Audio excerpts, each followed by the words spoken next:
Welcome friends. Now we shall start the new topic, which is motion of system of particles.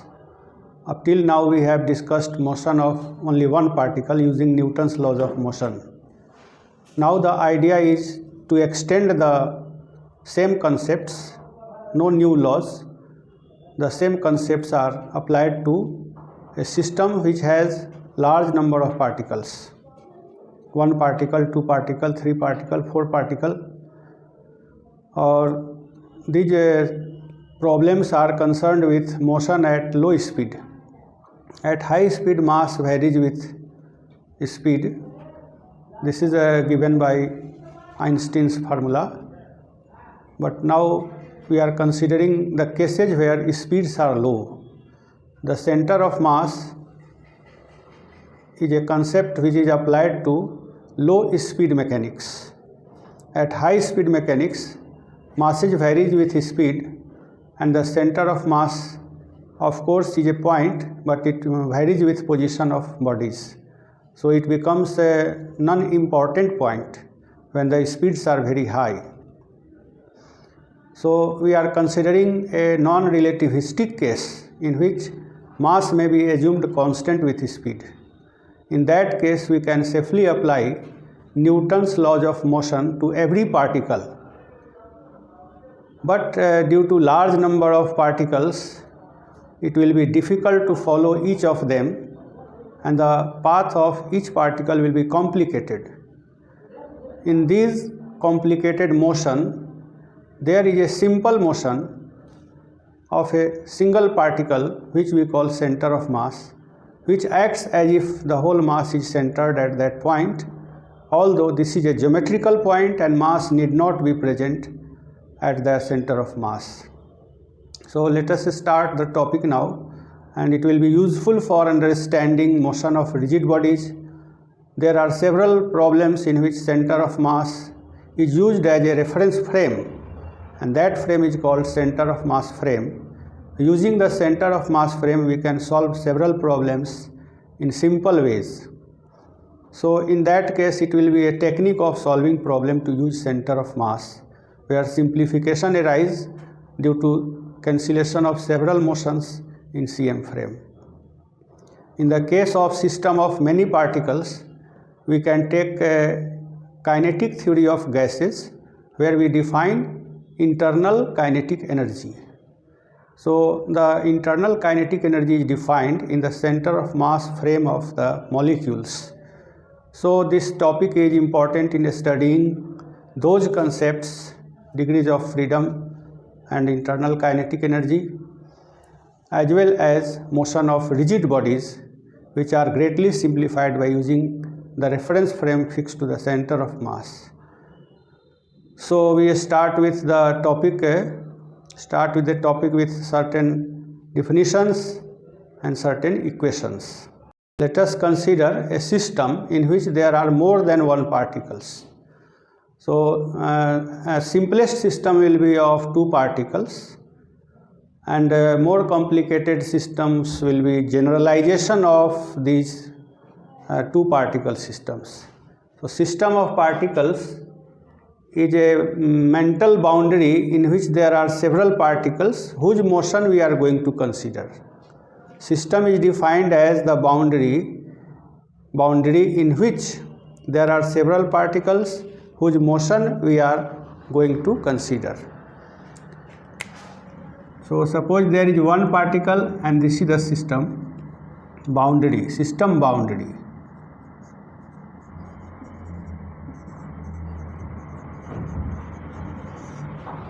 Then this is a system of one particle. Now consider 2 particles. This is a system of more than one particles. If there are 3 particles, this is a system of more than one particles. So system of particles, there is plural word here. So we are considering particles which are more than one. Now our mechanics is for one particle, F equal to ma. This is a Newton's second law equation. which defines force acting on a single particle and mass of that particle and acceleration of that particle. So for acceleration you need rate of change of velocity, and for velocity you need a rate of change of position vector, and for position vector you have a point. So here is the point P, whose position vector is with respect to certain origin is r, and this rate of change of position vector is velocity, and rate of change of velocity is acceleration. So there are three vectors involved in describing motion of single particle. Then there is force which is acting on the particle. In this case we want to apply this equation to all the particles and develop an equation that looks like this equation. So in this process we have to define a point which is called center of mass. Center means point, and it is with respect to all the masses in the system, so it is center of mass of the system. So let us apply Newton's laws of motion to all the particles. Let us consider for simplicity two particles. For a two particle system you will have two position vectors. Suppose this is origin and we have position vector r1, and this has position vector r2. Then we can write mass into acceleration in this form. Second derivative of position vector is acceleration. Mass into acceleration, mass of first particle into acceleration of the first particle. So according to second law of motion, this will be equal to vector sum of forces acting on the particle 1.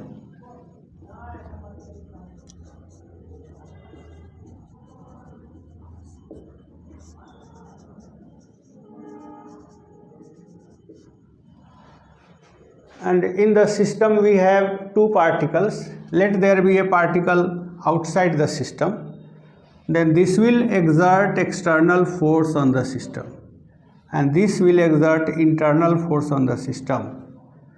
So we divide forces into two categories.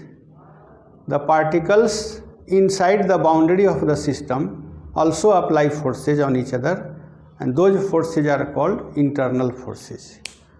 And the particles outside the boundary of the system also apply a force. Those forces are called external forces. So external particles apply external forces, internal particles apply internal forces. So vector sum of forces on M1 can be divided into two groups. One that is applied on 1 by 2, on by. Particle 1 is experiencing a force F12 due to particle 2, and then there is force on 1 by external particles. F1x is external particle, force due to external particle. This particle is external.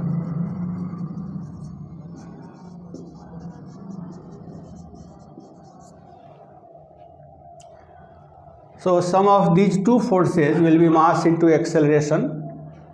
Now consider similarly the second particle.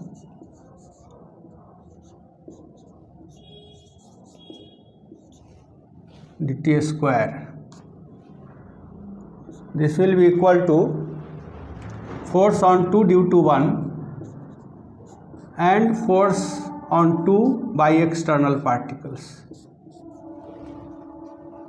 Now just we are going to simple algebra add these two things. And Newton's third law enables us to cancel these two terms. These are action and reaction. So action and reaction forces are equal and opposite. So these two vectors are equal in magnitude but opposite in direction. So if we add them, it will be 0. So we are left with only external forces. And on this side we have m1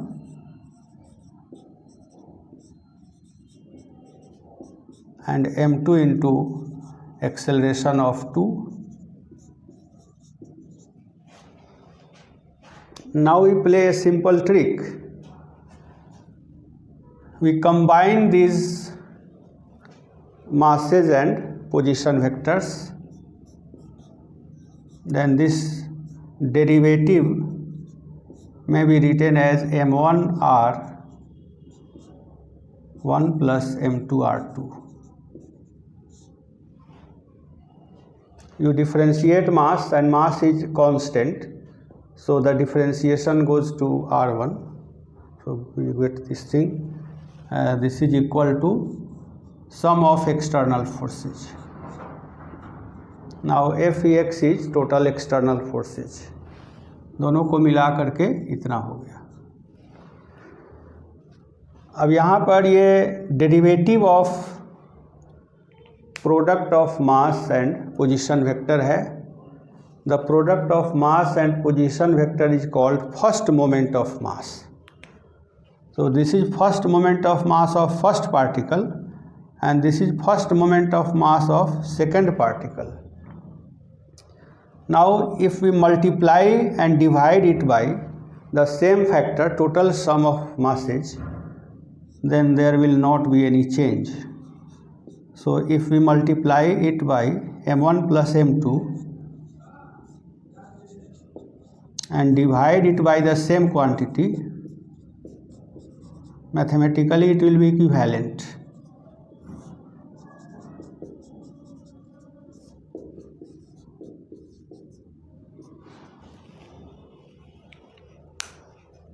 So here is a defining equation. If we see, this is a quantity which has dimensions of position vector. Mass, dimensions of mass cancel out, and this is a vector, this is a vector, so whole thing is a vector having dimensions of position vector, and we call it position vector of a point called center of mass. This quantity is called position vector of center of mass, and we write it as RCM. And here we have total mass. So we have arrived at an equation that is exactly similar to the Newton's second law for a single particle. So this is acceleration of a single particle whose position vector is RCM and whose mass is total mass. So RCM is position vector of a point which moves as if it has total mass and total external force is acting on it, as if. So this defines a point which is called center of mass. So this is Newton's second law applied to a system of many particles. And so we have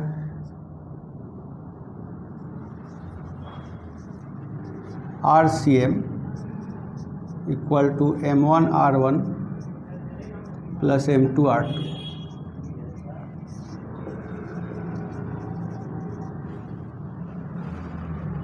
So Newton's second law of motion gives us opportunity to define a point whose motion is like a single particle, and equation is like the equation of motion of a single particle, and that point is center of mass. So in the complicated motion of individual particles, center of mass will move in a simple way because it has equation like a single particle. तो इस तरह से हमने देखा कि Newton का second law अगर system of many particles पर अप्लाई करें हर पार्टिकल के लिए और थर्ड लॉ अप्लाई करें तो फाइनली हम लोगों के पास एक कंसेप्ट आता है सेंटर ऑफ मास का। सेंटर ऑफ मास एक ऐसा पॉइंट है जो कि मासेज पर डिपेंड करता है और उनके पोजीशन वेक्टर्स पर डिपेंड करता है, और एक ख़ास तरीके से ही वो कॉम्बिनेशन लेने पर पूरे सिस्टम के लिए न्यूटन सेकेंड लॉ जैसा इक्वेशन लिखा जा सकता है। तो एक हमारे पास कंस्ट्रेंट है कि मास और पोजीशन वेक्टर का ऐसा कॉम्बिनेशन जो कि न्यूटन सेकेंड लॉ जैसा इक्वेशन सिस्टम ऑफ पार्टिकल्स के लिए दे सके, वैसा ही कॉम्बिनेशन लेना है। और वो है मास और पोजीशन वेक्टर का प्रोडक्ट लेंगे, उसको जोड़ेंगे हर पार्टिकल के लिए और टोटल मास से डिवाइड करेंगे। तो अगर हमारे पास एक सिस्टम है जिसमें बहुत सारे पार्टिकल्स हैं, अब दो पार्टिकल वाले कंसेप्ट को हम लोग जनरलाइज कर रहे हैं। अगर हमारे पास बहुत सारे पार्टिकल्स हैं तो सबके पोजीशन वेक्टर्स होंगे। मान लें कि m1 का पोजीशन वेक्टर है यहाँ से r1, इसी तरह से m2 का r2 एंड सो ऑन, और इसमें से ith पार्टिकल होगा जिसका पोजीशन वेक्टर है ri। तो i का वैल्यू 1 लेंगे तो ये मिलेगा, 2 लेंगे तो ये मिलेगा। इस तरह से i एक वेरिएबल इंडेक्स कहलाता है, सबस्क्रिप्ट है। और इसी तरह से मास के लिए mi लिखते हैं, तो i का वैल्यू 1 लेंगे तो ये पार्टिकल, 2 लेंगे तो ये पार्टिकल, तो i है वेरिएबल सबस्क्रिप्ट। तो इसके टर्म में अगर हम लोग यूज़ करें तो सेंटर ऑफ मास के लिए पोजीशन वेक्टर RCM दो पार्टिकल के लिए था, उसको जनरलाइज करना है। इतना था दो पार्टिकल के लिए, m1 r1 और m2 r2 का सम divided by mass of the two particles. अब इसमें अनेक पार्टिकल हैं तो इसमें इसी तरह के टर्म्स ऐड होंगे और बीच में एक वेरिएबल टर्म लिखते हैं, और n पार्टिकल्स अगर हैं तो mn rn, और मास में भी सम हो जाएगा।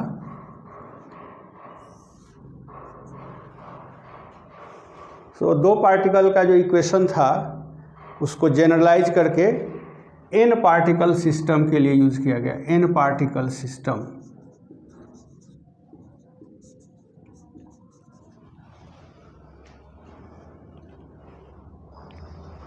तो इस तरह से n पार्टिकल सिस्टम के लिए एक पॉइंट एग्जिस्ट करता है जिसका पोजीशन वेक्टर इस इक्वेशन से दिया जाता है। अब इस इक्वेशन को इंटरप्रेट करने का दो स्टाइल है। एक स्टाइल है कि first moment of mass define करते हैं, और दूसरा स्टाइल है कि स्टैटिस्टिक्स का एवरेज वैल्यू का कंसेप्ट यूज करते हैं।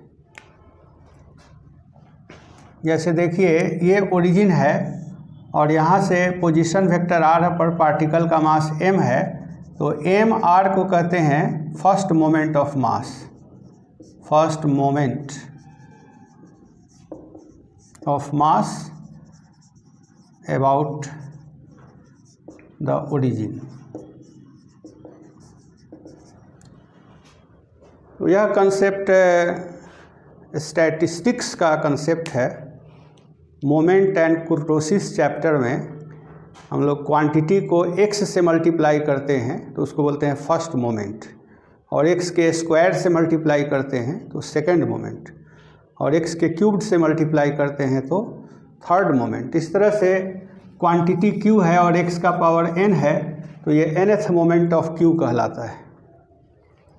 तो n का वैल्यू अगर 1 कर दें तो फर्स्ट मोमेंट होगा, तो यहाँ पर r है और सिंगल पावर में है तो ये फर्स्ट मोमेंट। इसी तरह से आप फिजिक्स में मोमेंट ऑफ फोर्स पढ़ते हैं, वो भी फर्स्ट मोमेंट है, और मोमेंट ऑफ मोमेंटम पढ़ते हैं, वही फर्स्ट मोमेंट है। तो फर्स्ट मोमेंट हम लोग कई बार यूज करते हैं फिजिक्स में। वो कंसेप्ट मोमेंट एंड कुरोटोसिस चैप्टर से रिलेट किया जा सकता है। दिस इज वन इंटरप्रिटेशन कि सभी पार्टिकल्स के फर्स्ट मोमेंट का सम है। So this is a first moment of all the masses of the system about the centre origin. And नीचे वाला जो टर्म है वो सभी मासेज का सम है। तो रेशियो हो जाएगा ये फर्स्ट मोमेंट का और टोटल मास का। तो इस डिफिनीशन के अनुसार हम लोग लिख सकते हैं the centre of mass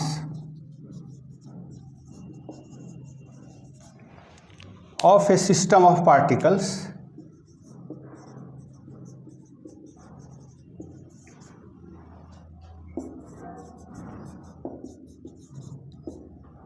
is that point, center of mass is just a point, that point whose position vector, ये पोजीशन वेक्टर देता है, whose position vector is the ratio of the first moment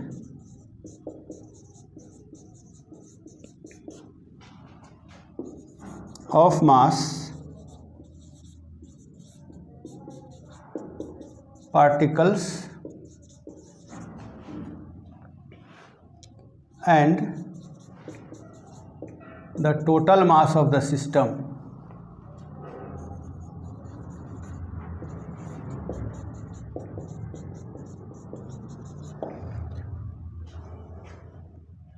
So first moment of मास का सम पूरे system का, particles मतलब सभी particle, और masses उनका इंडिविजुअल का लेकर के फर्स्ट मोमेंट निकालना है।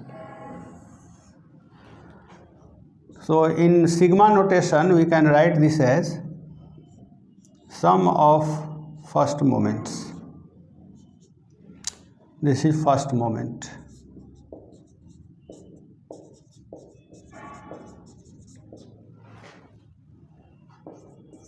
of masses of particles।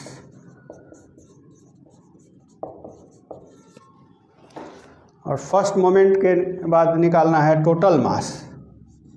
So total mass is sigma mi 1 to n।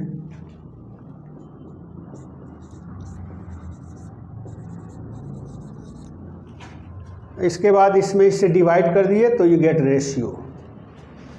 So sigma mi/ri divided by summation of total mass, this gives you a quantity having dimensions of position vector and it is denoted by RCM।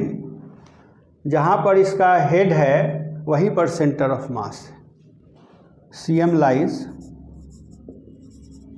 at the head of vector RCM। RCM is not centre of mass. Centre of मास एक point है जिसका RCM position vector है। तो RCM is address of centre of मास। कहाँ है centre of मास ये बताता है RCM। तो इस सिस्टम के लिए अगर हम लोग इस क्वांटिटी को कैलकुलेट करते हैं, रेशियो को, तो हम लोग पाते हैं कि इस बाउंड्री के अंदर ही कहीं ना कहीं वो पॉइंट पाया जाता है, क्योंकि सभी पार्टिकल्स के मासेज पॉजिटिव हैं और वेक्टर R पर नीचे में टोटल मास से डिवीज़न है। So coefficients of every position vector is less than 1। तो ऐसी हालत में सबको अगर जोड़ते हैं तो मैथमेटिकली वो इस बाउंड्री के अंदर ही पाया जाएगा। कहाँ पर पाया जाएगा? तो इसके लिए आपको हर पार्टिकल का पोजीशन वेक्टर चाहिए और सबका मास चाहिए, तब इसको फाइंड आउट करते हैं where is the centre of mass. Mathematically ऐसे फाइंड आउट कर सकते हैं। This is one way of defining the same particle same point. Another way is to treat this as average of position vectors. Average का concept इसको लगा के हम लोग ट्रीट कर सकते हैं। एक वेरिएबल क्वांटिटी है x, जिसको वेरिएट कहते हैं, और यह variate x1, x2, x3 values लेता है, और ये वैल्यूज़ f1 बार आते हैं डेटा में, और x2 आता है f2 बार, और x3 आता है f3 बार। तो इन सभी का अकरेंस ये फ्रीक्वेंसी कहलाता है, बारंबारता। x1 आया है f1 बार, और x2 आया है f2 बार, x3 आया है f3 बार, तो सभी को जोड़ेंगे और फ्रीक्वेंसी के सम से डिवाइड करेंगे तो ये एवरेज मिलेगा। इसको समझते हैं थोड़ा सा। मान लीजिए कि एक हाइट है h1 और इतना ही बड़ा एक हाइट है h2। h2 भी h1 के ही बराबर है, तो सेम हाइट होने के कारण ये 2 बार आया, तो इसके मतलब हो गया कि फ्रीक्वेंसी का वैल्यू यहाँ पर 2 हो गया। उसी तरह से मान लें कि एक h2 मेज़रमेंट है जो कि 2 बार आया या 3 बार आया, तो इसकी फ्रीक्वेंसी हो गई 3 बार। और कोई दूसरा हाइट है h3 और वो मान लें कि 4 बार आया, तो इसकी फ्रीक्वेंसी हो गई 4। अब इन सभी हाइट्स का औसत हाइट निकालना है, एवरेज हाइट। तो अरिथमेटिक्स का रूल यही है कि सब हाइट को जोड़ दीजिए और टोटल नंबर से डिवाइड कर दीजिए। तो सब हाइट को जोड़िएगा तो h1 2 बार आएगा, तो 2h1 इसका जोड़ हो गया, इसका जोड़ 3 टाइम्स आएगा h2, और इसका जोड़ हो गया 4 टाइम्स h3। इसके बाद नंबर ऑफ टर्म्स हो गए 1 2 3 4 5 6 7 8 9 से, तो ये 2 बार आया तो 2 टर्म, ये 3 बार आया तो 3 टर्म, और ये 4 बार आया तो 4 टर्म। तो सेम थिंग यहाँ पर लिखा हुआ है। तो दिस इज़ एवरेज हाइट। तो एवरेज का ये फार्मूला अगर आप कंपेयर करेंगे सेंटर ऑफ मास के फार्मूला से, तो उसमें आप देखेंगे कि F की जगह, ये F की जगह आया है, और मासेज आए हैं F की जगह, तो नीचे में भी उन्हीं का सम है, F का सम है। तो इस हिसाब से हम देखें तो ये पोजीशन वेक्टर्स के एवरेज वैल्यू को दिखाते हैं। यहाँ पर जो क्वांटिटी है उसी का एवरेज आता है और फ्रीक्वेंसी का सम रहता है। तो यहाँ पर R का एवरेज आएगा और ये फ्रीक्वेंसी के रोल में है तो इनका सम हो जाएगा। So it will be a quantity having dimensions of position vector and it is denoted by RCM। तो इसके हिसाब से देखें तो सेंटर ऑफ मास वह पॉइंट है जिसका पोजीशन वेक्टर इंडिविजुअल पार्टिकल के पोजीशन वेक्टर्स का मीन है, जहाँ पर masses will play the role of statistical frequency. यही एक इंटरप्रिटेशन इस इक्वेशन का आता है।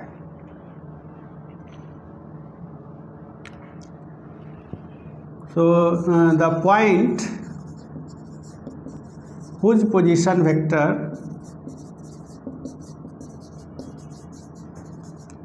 is the mean of position vectors of individual particles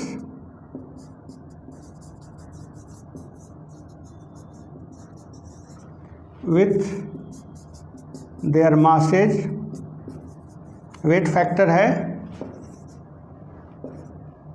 taken as statistical frequency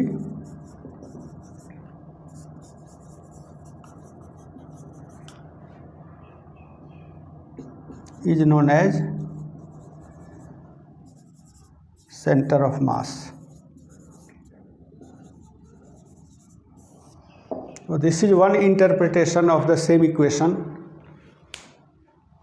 और it is average position vector का इंटरप्रिटेशन ये है, और एक फर्स्ट मोमेंट का इंटरप्रिटेशन इसके पहले हम लोग लिखे थे।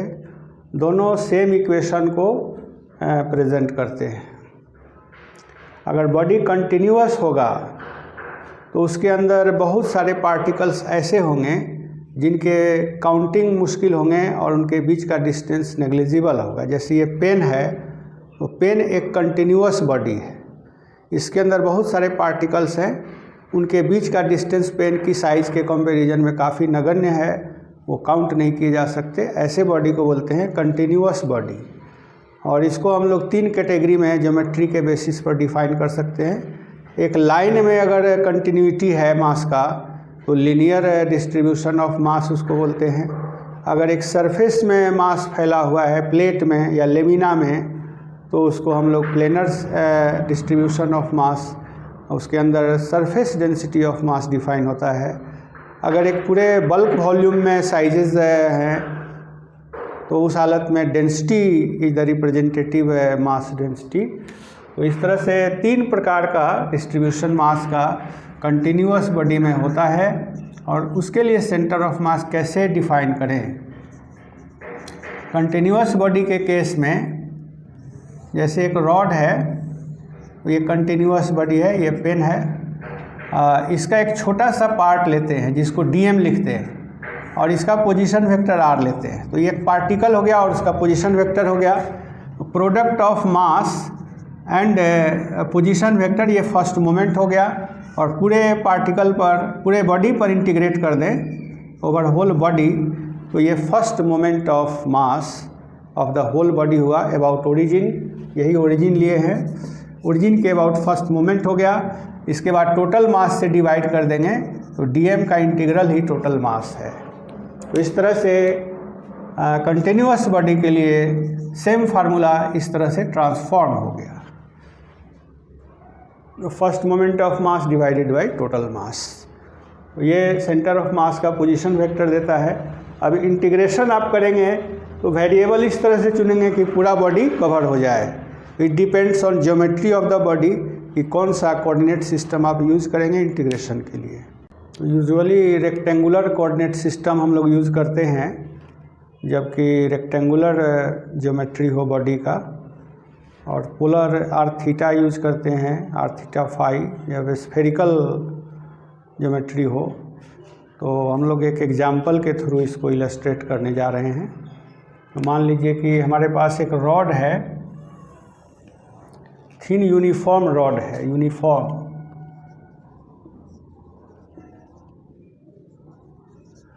और इसका सेंटर ऑफ मास कहाँ है ये लोकेट करना है। तो इसके लिए अपने मन से हम लोग एक एक्सिस ड्रॉ करेंगे और ये पता है कि सारा मास एक लाइन पर है, तो उसी लाइन पर एक्सिस ड्रॉ करते हैं। इसका नाम x दे दिया और एक एंड पर x0 ले लिया, तो दूसरे एंड पर इसके लेंथ के अनुसार कोऑर्डिनेट हो जाएगा x = L, और we have to find out its centre of mass.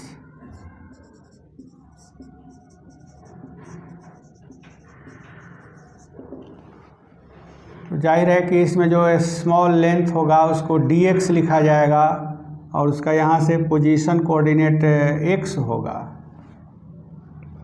तो वेक्टर r जो है हमारा पोजीशन वेक्टर, यही ओरिजिन हो गया, यहाँ से xi ऐसे लिखा जाएगा, और dm जो होगा मास, dx में जितना मास है वही dm होगा। अब इसके लिए आप चूँकि रॉड यूनिफॉर्म है तो मास पर यूनिट लेंथ सेम होगा, और उसको आप मास बाई लेंथ लीजिएगा और dx से गुना कीजिएगा, तो mass by length into dx, ये हो गया dm की जगह पर। तो इस तरह से RCM can be written as mass per unit length dx into x divided by total mass और I। इसका इंटीग्रल करेंगे, और ये ऑलरेडी इंटीग्रेटेड है, या इसको ऐसे भी लिख सकते हैं। तो x की वैल्यू पूरे रॉड को कवर करना के लिए जाएगी, तो 0 से L तक लेंगे, 0 to L। और इस तरह से आप देख रहे हैं कि m/L कांस्टेंट बाहर आ गया और x dx का इंटीग्रल हो गया 0 to L, और dm का इंटीग्रल m हो गया। तो उस m को नीचे ही डाल देते हैं और इससे ये कैंसिल हो जाता है। सो इट इज़ 1/L, और ये x² 2 होता है इंटीग्रल। इसके बाद लिमिट रखते हैं 0 और L। तो 0 और L रखते हैं, और ये I आपका आते जा रहा है शुरू से ही, I फॉर डायरेक्शन है। तो वी गेट L/2I। तो यहाँ से L/2I डिस्टेंस पर जाइए तो रॉड का मिडिल पॉइंट हो जाएगा। सो यूनिफॉर्म रॉड का जो CM है वो mid point of the rod पर लोकेटेड है। अब रॉड को कैसे भी हम लोग कर दें तो उसका CM वहीं रहेगा। जैसे रॉड को अगर ऐसे टेढ़ा कर दिए तभी यहीं पर CM है, ऐसे कर दिए तभी यहीं पर CM है। तो ओरिजिन हम कहीं भी लें, बॉडी के रेस्पेक्ट में CM फिक्स्ड हो गया, क्योंकि रॉड रिजिड है। और अगर रॉड रिजिड नहीं रहता, कोई गैस रहता, अगर ये गैस एक लाइन में रहता और गैस इधर उधर भागता तो CM फिक्स नहीं होता। तो रिजिड बॉडी की ये प्रॉपर्टी होती है कि उसका CM बॉडी के रेस्पेक्ट में एक खास पॉइंट पर फिक्स्ड रहता है। तो इस तरह से कंटिन्यूअस बॉडी के लिए हम लोग मेथड को यूज़ कर सकते हैं। तो यहाँ पर हमने जो एक्सिस सिस्टम यूज़ किया वो जस्ट रेक्टेंगुलर था, क्योंकि इसमें कोई प्लेन में वेरिएशन नहीं है, तो एक ही एक्सिस सफिशिएंट है। अगर इसकी जगह पर एक सेमी सर्कुलर वायर बना दें इसको मोड़ करके, तो ये सेमी सर्कुलर वायर हो गया। इसका सेंटर जो है, कर्वेचर का सेंटर एक खास रेडियस है इसका जिसमें ये जा रहा है। तो इस जगह पर ओरिजिन सेलेक्ट करते हैं, तब ये 2 डायमेंशन में फिगर है, और मान लेते हैं कि ये Y एक्सिस है, ये X एक्सिस है। तब यहाँ पर हम लोग थीटा और R यूज करके एक पॉइंट को लोकेट कर सकते हैं जिसका कोऑर्डिनेट होगा R थीटा, और यहाँ से आप परपेंडिकुलर डालें तो ये Y कोऑर्डिनेट और ये X कोऑर्डिनेट होगा। अब छोटा सा इसमें एलिमेंट्री लेंथ लेते हैं, तो उस लेंथ को सेलेक्ट करने में रॉड के एलोंग ही चलेंगे, तो केवल थीटा चेंज करेगा, R वही रहेगा क्योंकि ये सर्कुलर है। तो एक small angle D theta move करने पर इसमें जो मास कलेक्ट होगा उसी को DM लिखते हैं। अब इसमें चूँकि वेक्टर जो है वो पोजीशन वेक्टर हम लोग R खींचेंगे यहाँ पर, तो उसका 2 कोऑर्डिनेट होगा X और Y। So R has 2 coordinates, तो इस हालत में ऐसे लिखा जाएगा। DM को R से मल्टीप्लाई करने का मीनिंग हुआ कि DM को X से भी मल्टीप्लाई करना और Y से भी मल्टीप्लाई करना, और इसको इंटीग्रेट करना है पूरे वायर पर, और टोटल मास से डिवाइड भी करना है।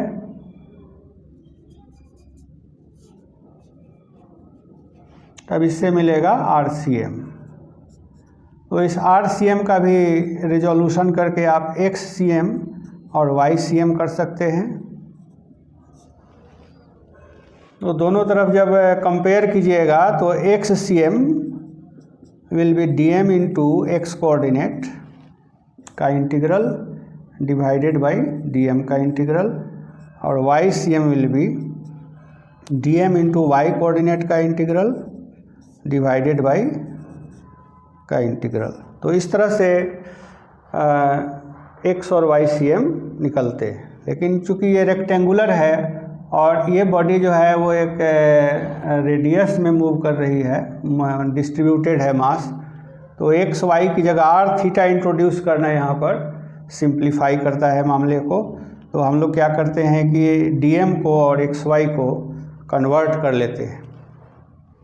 जैसे X की जगह पर आप फिगर से देख रहे हैं X is R cos theta, तो X की जगह R cos थीटा डाल देंगे, और Y की जगह पर R sin थीटा डाल देंगे, और DM की जगह पर पूरे मास को एंगल में डिवाइड करेंगे। तो चूंकि ये एंगल वेरिएबल हम यूज़ करने जा रहे हैं, D थीटा में कितना मास है, तो आप देखिए यूनिफॉर्म मास है, और पाई एंगल में M मास है, तो यूनिट एंगल में M बाई पाई मास होगा, और D थीटा में M by pi into D theta mass होगा। तो इस तरह से इसको हम लोग पुट करके, और थीटा की वैल्यू यहाँ पर 0 आएगी, ऐसे बढ़ते हुए थीटा यहाँ जाएगा तो पाई बाई 2 हो जाएगा ये एंगल, और बढ़ेंगे आगे, यहाँ पर जब आएंगे तो थीटा पाई हो जाएगा। इसलिए इंटीग्रेशन जो होगा इसमें लिमिट चेंज करेगा, तो 0 से पाई तक में इंटीग्रेट होगा। सो XCM will be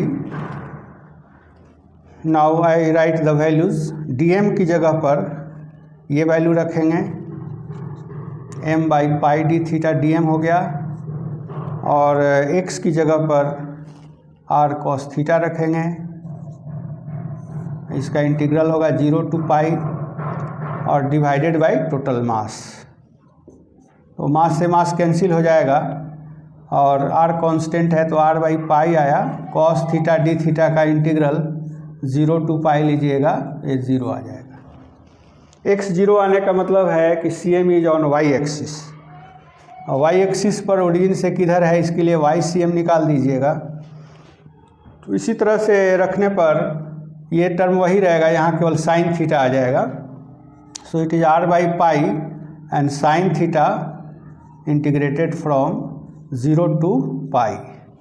sign theta का इंटीग्रल माइनस कॉस थीटा होता है और उसमें लिमिट रखिएगा तो 2 आ जाएगा। सो इट इज़ 2r/पाई। तो इस तरह से x और y कोऑर्डिनेट CM का निकल गया। तो आप देख रहे हैं कि ये जो वायर है इस तरह का, इसका जो सेंटर ऑफ कर्वेचर है इससे 2r/पाई डिस्टेंस पर जाना है। 2r/पाई यहीं पर CM है, ये वायर का कर्वेचर सेंटर है। तो सेमी सर्कुलर वायर का जो सेंटर ऑफ मास है उसके कर्वेचर सेंटर से सिमेट्री लाइन पर 2r/पाई डिस्टेंस पर है। अब वायर को आप कैसे भी कीजिए ये वहीं रहेगा। वायर को अगर आप ऐसे कर दिए तब भी ये यहाँ रहेगा, सिमेट्री लाइन पर ही रहेगा। तो रिजिड बॉडी के रेस्पेक्ट में उसका पोजीशन फिक्स्ड रहता है। तो बॉडी अगर घुमा भी दे रिजिड बॉडी तो CM जहाँ है बॉडी के रेस्पेक्ट में, स्पेस में नहीं, बॉडी के रेस्पेक्ट में वहीं रहेगा। तो इस तरह से आप ज्योमेट्री यूज़ करके और इंटीग्रेशन के फार्मूला यूज़ करके कंटिन्यूअस बॉडी का centre of mass find out कर सकते हैं। और यूजुअली वो सिमेट्री होता है, उसके अनुसार मास डिस्ट्रीब्यूशन कैसा है उस पर डिपेंड करता है कि कहाँ होगा CM। तो अगर आप इसको यूज़ करें, जैसे मान लीजिए कि रिंग है, तो रिंग को हम लोग अपोजिट मासेस से बना हुआ मान सकते हैं जिनका CM बीच में आएगा। तो बहुत सारे पेयर्स ले लें तो सबका CM यहीं पर आ जाएगा। यूनिफॉर्म रिंग का सेंटर ऑफ मास उसके सेंटर ऑफ कर्वेचर पर होता है।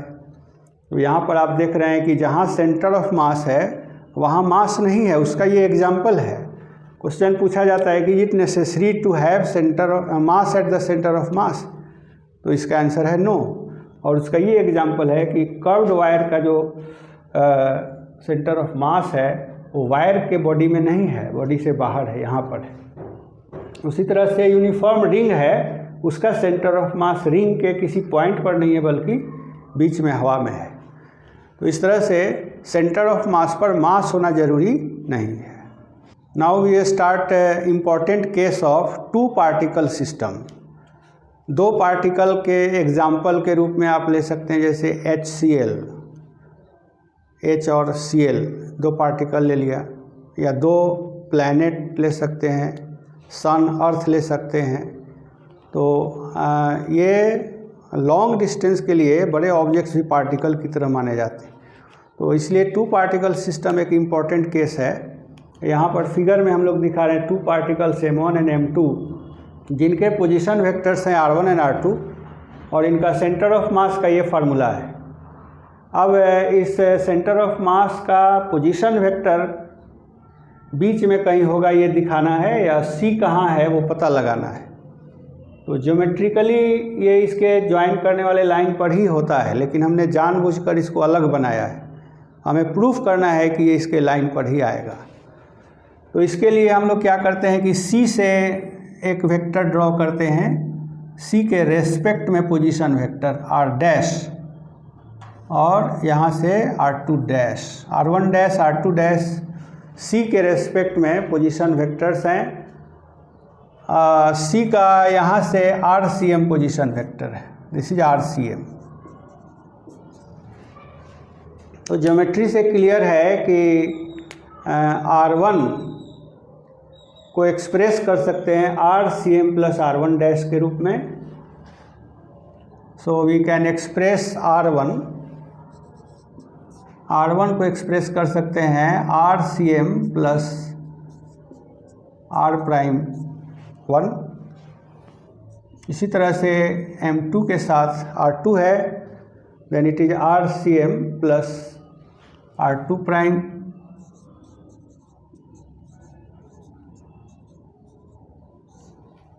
Divided by total mass.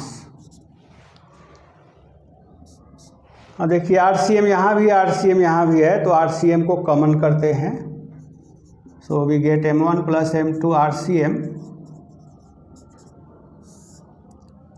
And plus M1 R1 prime plus M2 R2 prime divided by total mass. तो अब दोनों तरफ RCM आ गया और ये फैक्टर एक ये आ गया अलग करने से। सो RCM दोनों तरफ है, दिस मस्ट बी ज़ीरो। ये first moment of mass about centre of मास है, M1 R1 prime plus M2 R2 prime, ये हो गया ज़ीरो। तो इससे एक रिज़ल्ट आया कि सेंटर ऑफ मास के अबाउट अगर first moment of masses calculate करते हैं पूरे बॉडी का तो वो ज़ीरो आएगा। It is very important result. The first moment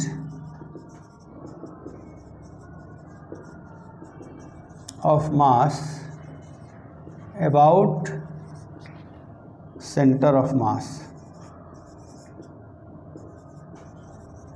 is zero.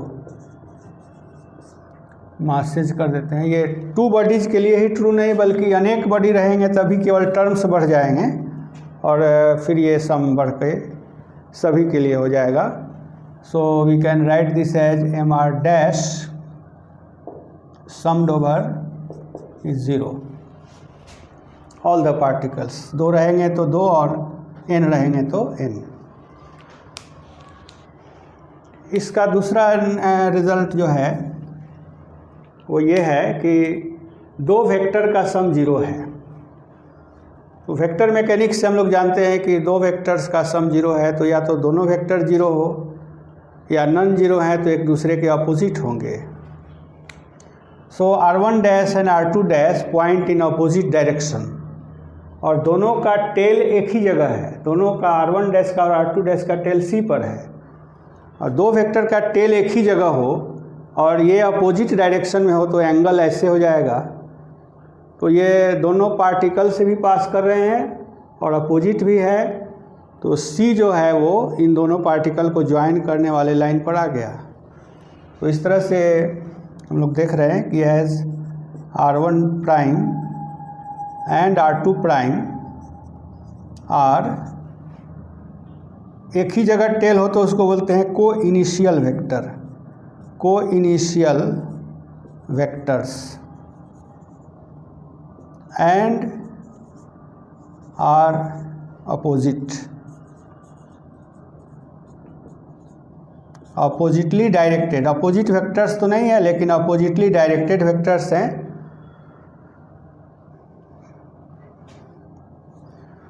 So C must lie on the line joining the two particles.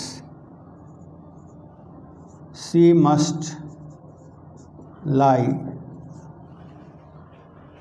in the line joining the two particles.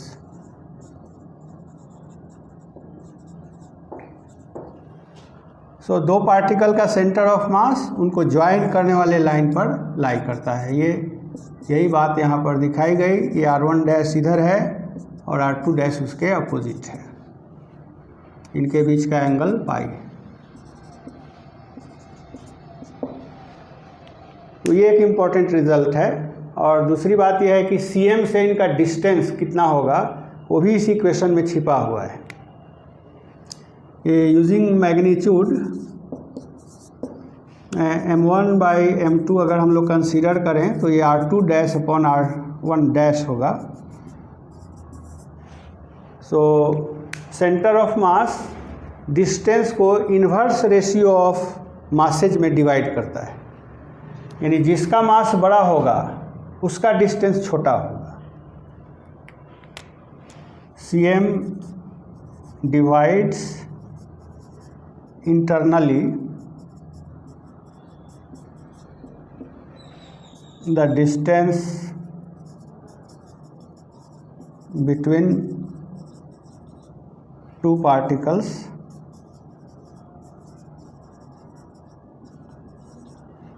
in the inverse ratio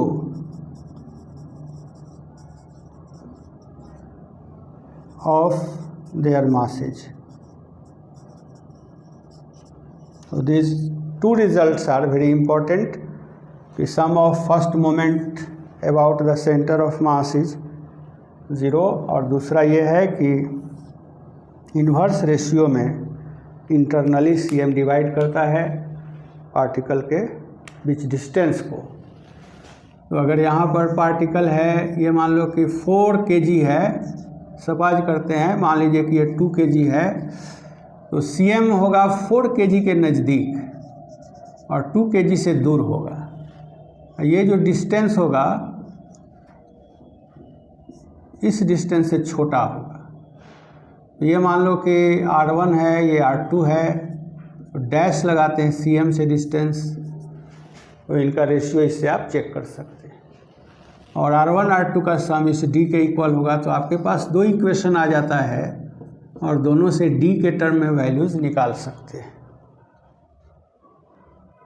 कि इनका product बराबर है, cm के respect में product बराबर है, मास और उसका cm से डिस्टेंस का प्रोडक्ट सेम है, यानी m1 r1 dash is m2 r2 dash, और r1 dash plus r2 dash d है। तो इन दोनों इक्वेशन से आप r1 r2 को d के टर्म में निकाल सकते हैं, और निकालने पर सिंपली इसमें पुट कर देना है, पुट करने से निकल आएगा। तो रिज़ल्ट ये है कि r1 डैश इज मास, इधर का अगर डिस्टेंस लेते हैं तो उधर का मास यूज करते हैं, सेकंड का मास, और बाई टोटल मास, और r2 डैश लेते हैं अगर इधर का, तो इधर का मास यूज करते हैं। ये रिज़ल्ट आता है, थोड़ा सा इसको सॉल्व करने पर ये रिज़ल्ट आ जाएगा, इसको याद रखना है।